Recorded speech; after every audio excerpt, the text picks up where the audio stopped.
வணக்கம். ஜூன் 11ஆம் தேதி இன்னைக்கான 2வது பதிவு. பங்குச்சந்தையில் நடந்த சில விஷயங்களை விரைவாக பார்க்கலாம்.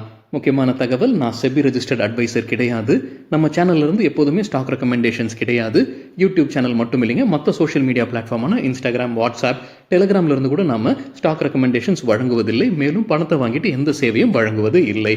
பல போலியான குரூப் இயங்கிட்டு இருக்கு. தயவு செய்து ஜாகிரதையாக இருங்க. இந்த வீடியோவில் காட்டக்கூடிய அனைத்து கம்பெனிகளும் வெறும் இன்ஃபர்மேஷனல் பர்பஸ்க்காக மட்டுமே முதலீடு செய்யுங்கன்னு சொல்கிற வீடியோ கிடையாது. எந்த ஒரு முதலீட்லையும் ரிஸ்க் இருக்கும். ரிஸ்க் புரியாமல் இன்வெஸ்ட் செய்யாதீங்க. ரிஸ்க் புரியலன்னா தயவு செய்து இன்வெஸ்ட்மெண்ட்டை தவிர்த்துருங்க. நம்ம ருபி டிரைவர் சேனலை ஆதரிக்கிற அனைத்து நல்ல உள்ளங்களுக்கும் நன்றி. நம்ம மார்க்கெட் ஓப்பன் ஆகிறதுக்கு முன்னாடி உலக மார்க்கெட்ஸ் எப்படி இருந்ததுன்னு பார்க்கும்போது யூஎஸ் மார்க்கெட்ஸ் நேற்று க்ரீனில் தான் க்ளோஸ் ஆகியிருந்தது. பெரும்பாலான யூரோப்பியன் மார்க்கெட்ஸ் நேற்று ரெட்டில் தான் க்ளோஸ் ஆகியிருந்தது. இன்றைக்கி நம்ம மார்க்கெட் ஓப்பன் ஆகிற டைமில் பார்க்கும்போது ஏஷியன் மார்க்கெட்ஸ் பெரும்பாலும் க்ரீனில் தான் ட்ரேட் ஆகிட்டு இருந்தது. கிஃப்ட் நிஃப்டி ஃப்ளாட்டாக ட்ரேட் ஆகிட்டு இருந்தது. இது நம்ம மார்க்கெட் ஓப்பன் ஆகிற நேரத்தில் எடுத்த ஸ்க்ரீன்ஷாட் இது. சில இண்டிவிஜுவல் ஸ்டாக்ஸ் மற்றும் செய்திகள் விரைவாக பார்க்கலாம். நிஃப்டியில் ரீபேலன்சிங் ஆகஸ்ட் மாதத்தில் அறிவிப்பு வரும். செப்டம்பர் மாதத்தில் அது நடைமுறைப்படுத்துவாங்கன்னு மணி கண்ட்ரோலில் சொல்லியிருக்கிறாங்க. எந்தெந்த ஸ்டாக்ஸ்க்கு உள்ளே வருவதற்கான வாய்ப்பு இருக்குன்னு ஜேஎம் ஃபினான்ஷியல் கருதுறாங்க. ஜியோ ஃபினான்ஷியல் சர்வீசஸ், ஜொமேட்டோ மற்றும் ட்ரெண்ட் உள்ளே வருவதற்கான வாய்ப்பு இருக்குன்னு கருதுறாங்க ஜேஎம் ஃபினான்ஷியல். அதே போல் எந்தெந்த ஸ்டாக்ஸ் வெளியேறுவதற்கான வாய்ப்பு இருக்குது, எல்டிஐ மைண்ட்ரி மற்றும் டிவிஸ் லேபரட்டரிஸ் வெளியேறுவதற்கான வாய்ப்பு உள்ளதாக அறிவிச்சிருக்கிறாங்க. பாரத் எலக்ட்ரானிக்ஸ்க்கும் வாய்ப்பு இருப்பதாக சொல்லியிருக்கிறாங்க. உள்ளே வருவதற்கு பாரத் எலக்ட்ரானிக்ஸ் வாய்ப்பு இருப்பதாக ஜேஎம் ஃபினான்ஷியல் அப்டேட் கொடுத்திருக்காங்க. ஜூன் 10ஆம் தேதி நேற்று ஹை ஃப்ரீக்வன்சி ட்ரேடிங்கில் இருந்த சில stocks Noah agritech, Likitha infrastructure மற்றும் நேஷனல் ஃபர்டிலைசர்ஸ். தகவல் நமக்கு கிடைத்தது மணி கண்ட்ரோல்ல இருந்து. ஓஎன்ஜிசிக்கு ஜெஃப்ரீஸ் பை ரேட்டிங் கொடுத்திருக்காங்க. எதிர்பார்க்கிற டார்கெட் ₹390, 50% அதிகரிப்பதற்கான வாய்ப்பு உள்ளதாக கருதுறாங்க ஜெஃப்ரீஸ். இண்டிகோ ஏர்லைன்ஸ் குறித்து மணி கண்ட்ரோல்லேருந்து கிடைத்த ஒரு தகவல், இன்னைக்கு ஒரு பிளாக் டீல் நடப்பதற்கான வாய்ப்பு உள்ளதாக சொல்லியிருக்கிறாங்க. பாட்டியா குடும்பத்தினர் அவங்களுடைய 2% ஸ்டேக்கை விற்பனை செய்வதற்கான வாய்ப்பு இருக்கு. $394 மில்லியன் அவங்க ஃபண்ட் ரைசிங் பண்ணுவதற்கான வாய்ப்பு இருக்கு. அதாவது இன்டர்குளோப் என்டர்பிரைசஸ் பிரைவேட் லிமிடெட் இப்போ கிட்டத்தட்ட 38% ஸ்டேக் வைத்திருக்கிறாங்க. அவங்க தான் இந்த 2% விற்பனை செய்வதற்கான வாய்ப்பு உள்ளதாக சொல்லியிருக்கிறாங்க மணி கண்ட்ரோலில். சிஎன்பிசி டிவி 18 ஒரு அப்டேட் கொடுத்துருக்காங்க. மார்க்கெட் ஓப்பன் ஆனதுக்கு பிறகு இண்டிகோ ஏர்லைன்ஸில் பிளாக் டீல் நடந்திருப்பதாக சொல்லியிருக்கிறாங்க. இன்னைக்கு 3% விழுந்திருக்கு கம்பெனியுடைய ஷேர் பிரைஸ். கிட்டத்தட்ட 84 லட்சம் ஈக்விட்டி ஷேர்ஸ் கைமாறி இருப்பதாக அப்டேட் கொடுத்திருக்காங்க சிஎன்பிசி டிவி 18ல. யார் வாங்கி இருக்கிறாங்க, யார் விற்பனை செய்திருக்கிறாங்கன்ற தகவல் இதுவரைக்கும் இல்லை. ஐஆர்பி இன்ஃப்ராலையும் ஒரு பிளாக் டீல் நடப்பதற்கான வாய்ப்பு உள்ளதாக மணி கண்ட்ரோலில் சொல்லியிருக்கிறாங்க. டச் நிறுவனமான ஃபெரோவியலுடைய சப்சிடரி நிறுவனம் தான் சின்ட்ரா. அவங்க 5% ஸ்டேக்கை விற்பனை செய்வதற்கான வாய்ப்பு இருக்கு. $228 மில்லியன் மதிப்பிற்கான டிரான்சாக்ஷன் இதுன்னு சொல்லியிருக்கிறாங்க மணி கண்ட்ரோல் செய்தியில். ஹெச்சிசிக்கு எலாரா செக்யூரிட்டிஸ் பை ரேட்டிங் கொடுத்துருக்காங்க. எதிர்பார்க்கிற டார்கெட் ₹63. நேற்று க்ளோசிங்லேருந்து ஒப்பிட்டு பார்க்கும்போது 60% அதிகரிப்பதற்கான வாய்ப்பு இருக்குன்னு கருதுறாங்க எலாரா செக்யூரிட்டிஸ்.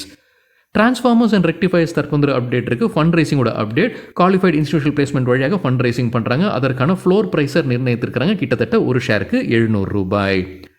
காஸ்மிக் சிஆர்எஃப் தற்போது அப்டேட் இருக்கு. கம்பெனிக்கு 2 ஆர்டர்ஸ் கிடைச்சிருக்குன்னு சொல்லியிருக்கிறாங்க. யார்கிட்ட சொல்லலை, வேகன் மேனுஃபேக்சரிங் கம்பெனிஸ்ன்னு மட்டும்தான் சொல்லியிருக்கிறாங்க. மதிப்பு என்ன? ₹1287 லட்சம் ஒரு ஆர்டருடைய மதிப்பு. மற்றொரு ஆர்டருடைய மதிப்பு ₹1094 லட்சம். ஜூபிலண்ட் ஃபுட் ஒர்க்ஸ் தற்போது அப்டேட் இருக்கு. அவங்களுடைய 2000வது கடையை திறந்திருக்கிறாங்க. இந்தியாவில் டாமினோஸ் பிஸா நடத்தக்கூடிய கம்பெனி ஜூபிலண்ட் ஃபுட் ஒர்க்ஸ். இந்தியாவில் இவங்க தான் முதல் QSR குயிக் சர்வீஸ் ரெஸ்டாரண்ட் இந்த மைல்கல்ல எட்டுவதற்கு. இவங்களுடைய முதல் கடையை 1996 திறந்திருக்கிறாங்க நியூ டெல்லியில். இப்போ 2000 கடைகள் 421 நகரங்களில் இருப்பதாக சொல்லியிருக்கிறாங்க. ஆண்டிற்கு 200 மில்லியன் பிஸாவை அவங்க விற்பனை செய்வதாக அப்டேட் இருக்கு. லூபின் குறித்து எக்கனாமிக் டைம்ஸ்லேருந்து கிடைத்த ஒரு தகவல், அவங்களுடைய சில மருந்தை திரும்ப பெறாங்க யூஎஸ் மார்க்கெட்லேருந்து. ஆன்டிபயோட்டிக் மெடிகேஷன் என்ன குற்றச்சாட்டு, டிஃபெக்டிவ் கண்டெய்னர் காரணமாகத்தான் திரும்ப பெறுவதாக அப்டேட் கொடுத்துருக்காங்க எக்கனாமிக் டைம்ஸில்.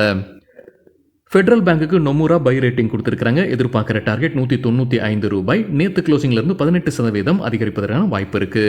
நொமுரா ஆக்சிஸ் பேங்குக்கும் பை ரேட்டிங் கொடுத்துருக்காங்க. எதிர்பார்க்குற டார்கெட் 1250. நேற்று க்ளோசிங்லேருந்து 4% அதிகரிப்பதற்கான வாய்ப்பு இருக்கு. ஃபர்டிலைசர்ஸ் மற்றும் ஆக்ரோ கெமிக்கல் கம்பெனிஸ் ஃபோக்கஸில் இருந்திருக்கிறாங்க. நேற்று நல்லா பர்ஃபார்ம் பண்ணியிருப்பதாக எக்கனாமிக் டைம்ஸில் சொல்லியிருக்கிறாங்க. என்ன காரணம் சொல்லியிருக்கிறாங்க? நாடு முழுவதும் பருவமழை எதிர்பார்த்ததை காட்டிலும் முன்னதாகவே வந்திருக்கு. அது பாசிட்டிவாக சொல்லியிருக்கிறாங்க. ஃபர்டிலைசர்ஸ் மற்றும் ஆக்ரோ கெமிக்கல் கம்பெனிஸ்க்கு சில ஸ்டாக்ஸ் நேற்று நல்லா பர்ஃபார்ம் பண்ணியிருக்கிறாங்க. Fertilisers and Chemicals Travancore, Nova Agritech, National Fertilisers, Rallis India மற்றும் பர்தீப் பாஸ்பேட்ஸ் நேற்று 10லிருந்து 15% அதிகரிச்சிருக்குன்னு எக்கனாமிக் டைம்ஸில் அப்டேட் கொடுத்துருக்காங்க. எலாரா கேபிட்டலுக்கு பிடித்த சில ஸ்டாக்ஸ் இந்த செக்டரில் அடுத்த 9லிருந்து 12 மாதத்தில் நல்ல ரிட்டர்ன்ஸ் கொடுக்கக்கூடிய ஸ்டாக்ஸ் எவை, அவங்களுடைய ப்ரிஃபரன்ஸ் என்னன்றதையும் கொடுத்துருக்காங்க. காரமெண்டல் இன்டர்நேஷனல், பேயர் கிராப் சயின்ஸ், ராலிஸ் மற்றும் தனுகா அக்ரிடெக். அப்போலோ ஹாஸ்பிட்டலுக்கு ரெலிகார் புரோக்கிங் பை ரேட்டிங் கொடுத்துருக்காங்க. எதிர்பார்க்குற டார்கெட் 6590 கொடுத்துருக்கிற கால அளவு அடுத்த 2லிருந்து 4 மாதங்கள். விவாந்தா இண்டஸ்ட்ரீஸ் தரப்புல அப்டேட் இருக்குது. கம்பெனி முதலீடு செய்கிறாங்க. 3 கோடி ரூபாய் குஜராத் ஆலையில் மெஷினரிஸ் மற்றும் ஆலை வாங்குவதற்கு. அவங்க ஆப்பிரிக்காவில் நிலமும் வாங்குவதாக அப்டேட் கொடுத்துருக்காங்க. மேலும் ஃபண்ட் ரைசிங் 20 கோடி ரூபாய் செய்ய போகிறதாக சொல்லியிருக்கிறாங்க விவாந்தா இண்டஸ்ட்ரீஸ். எக்கனாமிக் டைம்ஸில் சில புரோக்கிங் கம்பெனி ஸ்டாக் ரெக்கமெண்டேஷன்ஸ் கொடுத்துருக்காங்க. எல்கேபி செக்யூரிட்டிஸோட பரிந்துரைகளில் யூபிஎலுக்கு பை ரேட்டிங் டார்கெட் 580லிருந்து 600, ஸ்டாப் லாஸ் 520. சிப்லாக்கு பை ரேட்டிங் டார்கெட் 1580லிருந்து 1620, ஸ்டாப் லாஸ் 1480.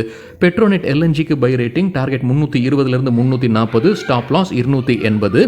ஸ்வஸ்திகா இன்வெஸ்ட்மார்ட்டோடைய ரெக்கமெண்டேஷனில் தேஜஸ் நெட்வொர்க்ஸ்க்கு பை ரேட்டிங் டார்கெட் 1400லிருந்து 1500, ஸ்டாப் லாஸ் 1130. பொலான்சா போர்ட்ஃபோலியோட ரெக்கமெண்டேஷனில் பர்தீப் பாஸ்பேட்ஸ்க்கு buy rating target 80, stop loss 72.75. Rico Auto இண்டஸ்ட்ரீஸ்க்கு buy rating target 144, stop loss 130. சரிங்க, இதுதான் சில விஷயங்கள் என்னுடைய பார்வைக்கு எட்டியது. நன்றி, வணக்கம்.